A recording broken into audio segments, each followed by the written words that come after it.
Good evening. When things go wrong, the pattern that fires before you decide. Now, today something broke for me. I couldn't fix it. I had a 7-hour wait ahead of me, and what I did next is what this video is all about. Now, I was in the middle of some work, something that was streamlining part of how I run things, and a tool that I was relying on just stopped working. I think I broke it. I did something wrong.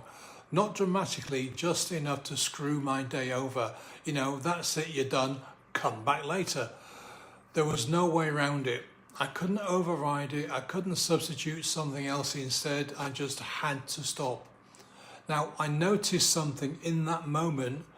There was a pull. Not a big one, but it was there. To sit with it, to refresh it, to throw it out the window, check if it had come back. Let the frustration of the interrupted morning bleed into the rest of the day. I wish I could speak English sometimes. I didn't do that. I accepted it, closed the thing down, and went and did something else that needed doing. 7 hours later, I came back and picked up where I left off. That's the story. Not dramatic, but here's why I'm sharing it with you today. Many of the people that I work with are high-functioning, successful people. They manage, they get shit done. On the outside, everything looks fine and dandy, but privately, a lot of them are running a very specific pattern, something that goes wrong when something breaks or doesn't go to plan, gets blocked, or lands differently than expected.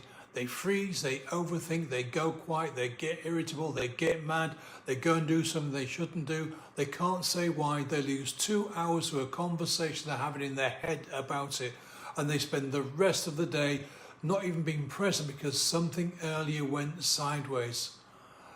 And the thing is, they know they're doing it. They can see it happening. They just can't seem to stop it before it's already running.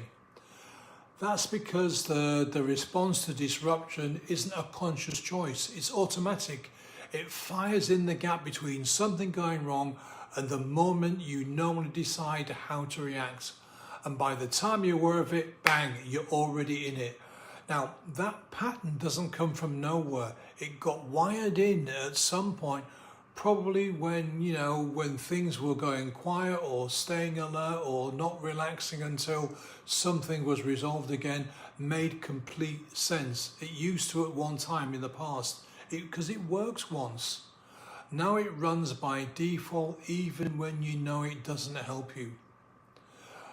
I'm not going to tell you I've got this managed perfectly because I don't. I'm a human, not an automaton. Not yet, maybe in the future. What I can tell you is that for a lot of people I work with, the issue isn't discipline or mindset or laziness or any of that. It's the automatic responses running so fast and so deep that no amount of knowing or understanding actually changes what happens in that moment. That's what my work seeks to change. Not the logic of the response, the mechanism that's running underneath it, the part that fires before you've had a chance to choose. When that shifts, the gap between something going wrong and what you do next stops being a problem. You just deal with it and move on. Now, if you recognize that pattern, the one that fires automatically when things go wrong or feel out of control, and you haven't been able to shift it yet, just by being aware of it, by being conscious of it, that's worth a conversation. Now, my decision reset call is free, 15 to 30 minutes. We identify what's running, what it's costing you, and whether my work is the right fit. Link is in description, book it. Thanks for watching, and I'll see you again soon. Bye now.